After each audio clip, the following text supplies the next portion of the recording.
Good morning friends, स्वागत आहे तुमचं आजच्या प्री मार्केट रिपोर्टमध्ये. तर मग चला सुरुवात करूयात आजच्या या प्री मार्केट रिपोर्टला आणि जाणून घेऊयात की आज आपल्या स्टॉक मार्केटमध्ये काय होऊ शकतं ते. त्याआधी तुम्ही जर चॅनलवर नवीन असाल तर चॅनलला सबस्क्राईब करायला विसरू नका आणि डिस्क्रिप्शनमध्ये लिंक आहे त्यावरती क्लिक करून आपलं डीमॅट अकाउंट देखील ओपन करायला बिलकुल विसरू नका. तर मग चला सुरुवात करूयात आजच्या या भागाला. मित्रांनो, जर आपण काल रात्री US मार्केट जर पाहिलं तर आपल्या लक्षात येईल की तिथे मार्केट प्रचंड वोलाटाईल होतं. आता तिथे मार्केट प्रचंड वोलाटाईल असण्यामागे बेसिकली रिझन असं आहे की काही चांगले रिझन्स आहेत, काही खराब रिझन्स आहेत. तर आता पहा, तर तिथे एक ॲनालिस्ट कंपनी आहे, तर त्यांनी रिपोर्ट जारी केला की ज्याच्यामध्ये त्यांनी सांगितलं होतं की मे महिन्यामध्ये 1,00,000 जॉब ॲडिशन व्हायला हवं होतं, तर फक्त 37,000 जॉब नवीन ॲडिशन झालेलं आहे US मध्ये. त्यानंतर जे काही तिथले काँग्रेस आहे म्हणजे अपोजिशन आपण म्हणतो, तर त्यांनी देखील एक रिपोर्ट जारी केला की ट्रम्पचे जे टॅरिफ्स आहेत तर ते इकॉनॉमीला डेंट करतील वगैरे वगैरे वगैरे. तर आता ह्या गोष्टी तिथे मार्केटसाठी निगेटिव्ह होत्या, त्यामुळे मार्केटमध्ये प्रचंड व्होलॅटिलिटी होती, खालीवर मार्केट चालू होतं. परंतु जर कमी जॉब्स ॲडिशन झालेले आहेत तर याचा अर्थ काय होतो की तिथे मार्केटमध्ये इकॉनॉमीमध्ये स्लो डाऊन आहे. जर स्लो डाऊन आहे तर मग जे रेट कट प्रोबॅबिलिटी आहे तर ती वाढते आणि ते वाढल्यामुळे तिथे जे काही बॉन्ड यील्ड्स आहेत 30 इयर 10 इयर 5 इयर तर सगळे कोलॅप्स झालेले आहेत, जे अगेन मार्केटसाठी चांगलं आहे. म्हणजे एकच न्यूज मार्केटसाठी वाईट पण आहे, चांगली पण आहे. अशा सगळ्या कन्फ्युजिंग गोष्टी आहेत. म्हणजे जर आपण ग्लोबल क्यूज जर आज पाहिले तर मोस्टली कन्फ्यूज आहेत. ओके, जर आपले ADRs जर आपण पाहिले जे US मध्ये काम करतात तर त्यामध्ये इन्फोसिसचा ADR हा ऑलमोस्ट 1% डाऊन आहे. परंतु आता तिथं जे प्री मार्केट चालू आहे त्याच्यामध्ये 50% तो रिकवरसुद्धा झालेला आहे. त्यामुळे त्याचा कसा इम्पॅक्ट आपल्या मार्केटवरती होईल ते पाहावं लागेल. म्हणजे मोस्टली आपले जे बँकिंग ADRs आहेत HDFC वगैरे तर ते पॉझिटिव्ह क्लोज आहेत तिथे. म्हणजेच काय, आपल्याला तिकडला क्यू जर इकडे घ्यायचा झाला तर आज बँकिंग स्टॉक थोडे पॉझिटिव्ह राहतील आणि IT स्टॉक्स त्याच्या अगेन्स्ट थोडेसे निगेटिव्ह राहतील. ओके, आता अदर हँड जर आपण पाहिलं तर काल मी तुम्हाला सांगितलं होतं की मार्केट 24,500 ब्रेक करणार नाही, कारण मार्केट वाट पाहते ट्रिगरची आणि तो ट्रिगर आहे उद्या. त्यामुळेच काल मार्केटने एक टेक्निकल बाउन्स बॅक दाखवलेला आहे आणि आज आहे निफ्टीची एक्सपायरी. त्यामुळे आजही मार्केट रेंज बाउंड राहण्याची पॉसिबिलिटी खूप जास्त आहे, ज्याच्यामध्ये 24,600 ही जी लेवल आहे ही अगदी मॅग्नेटिक लेवल आहे. याच्यामध्ये खूप सारे आपण काय म्हणतो की जे स्ट्रॅडल्स आहेत तर ते सेल केले गेलेत. स्ट्रॅडल अगदी 24,600 700 800 म्हणजे 500पासनं 25,000पर्यंत प्रचंड कॉल रायटिंग झालेलं आहे आणि बरेचसे स्ट्रॅडल त्याच्या दरम्यान सेल झालेले आहेत. म्हणजेच काय, मार्केट 24,600च्या आसपास कुठेतरी क्लोज करण्याचा प्रयत्न करण्यात येईल.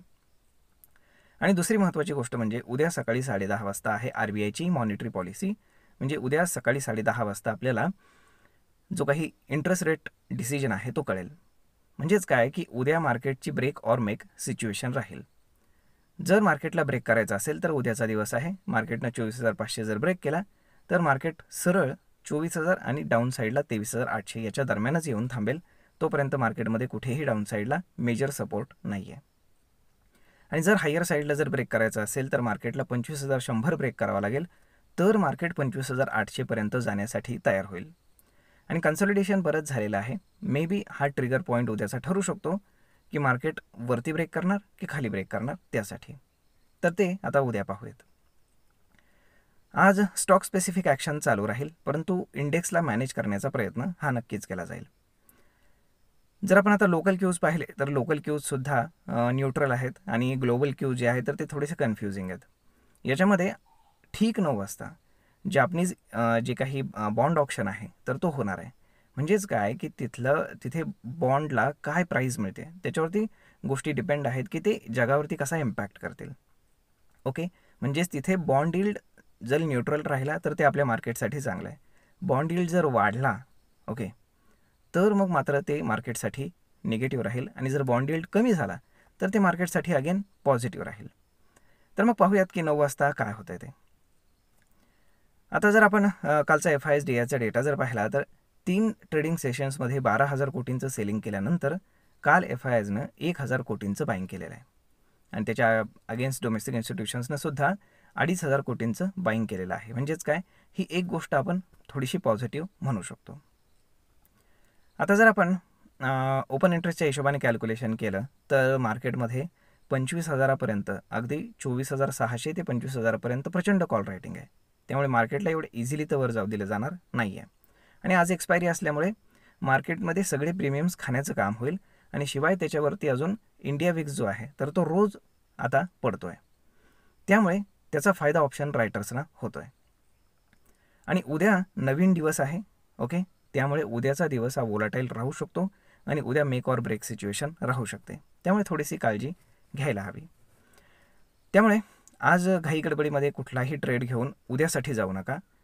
उद्या 10:30 वाजता कळेल काय होते ते, त्याप्रमाणे तुम्हाला तुमचा ट्रेड जो आहे तो प्लॅन करता येईल. परंतु ॲझम्पशन करून कुठलाही ट्रेड प्लॅन करू नका जेणेकरून तुम्हाला लॉस होईल. ओके, तर मग पाहूयात काय घडते ते. आय होप आजचं मार्केट रेंज बाउंड राहण्याची पॉसिबिलिटी हायली आहे. त्यामुळे थोडंसं त्या हिशोबानेच तुम्ही तुमचे ट्रेड्स इन्व्हेस्टमेंट्स ज्या काही असतील ते तुम्ही प्लॅन करू शकता. तर मग मित्रांनो, आय होप तुम्हाला हा व्हिडिओ ही माहिती नक्कीच ट्रेड आणि इन्व्हेस्टमेंट करण्यासाठी उपयोगी पडत असेल. जर हा व्हिडिओ तुम्हाला आवडला असेल तर आपल्या जवळच्या मित्रमंडळींसोबत देखील हा व्हिडिओ तुम्ही शेअर करायला विसरू नका. आणि एक महत्त्वाची गोष्ट, जी मेन गोष्ट राहिली ती म्हणजेच गिफ्ट निफ्टी आज इंडिकेट करते की मार्केट अगदी फ्लॅट ओपन होईल. म्हणजे हार्डली 10 ते 20 पॉईंट गॅपअप, म्हणजेच ऑलमोस्ट फ्लॅट. तर पाहूयात की कुठे ओपन होते मार्केट ते. तर मग मित्रांनो, भेटूयात पुढच्या एका नवीन व्हिडिओमध्ये. तोपर्यंत धन्यवाद.